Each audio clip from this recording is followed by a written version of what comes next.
Nellore weavers colony లక్ష్మీపురంలో Shri Shri Pattabhirama స్వామివారి దేవస్థానంలో శ్రీరామనవమి బ్రహ్మోత్సవాలు అంగరంగ వైభవంగా ప్రారంభించారు. శ్రీరామనవమి సందర్భంగా ఆదివారం భక్తులకు అన్నప్రసాద వితరణ గావించారు. ఈ కార్యక్రమంలో దేవస్థానం అధ్యక్షులు జనపాటి విజయ్ కుమార్, గుత్తికొండ శ్రీనివాసులు, సుబ్బు సుమన్, గండికోట రామ్మోహన్, చేవూరు మధు, మునగపాటి రమేష్, హరిప్రసాద్, సునీల్, గౌరవాధ్యక్షులు శ్రీనివాసులు తదితరులు పాల్గొన్నారు.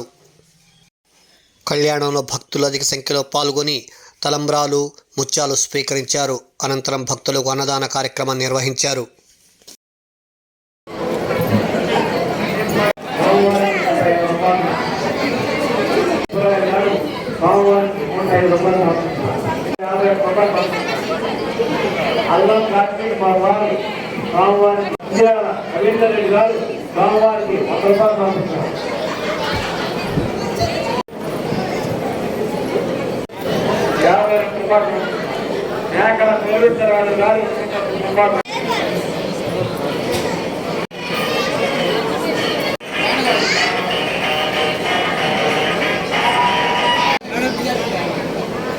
దండం పెట్టేసి ఫోన్ పక్కన పెట్టేసి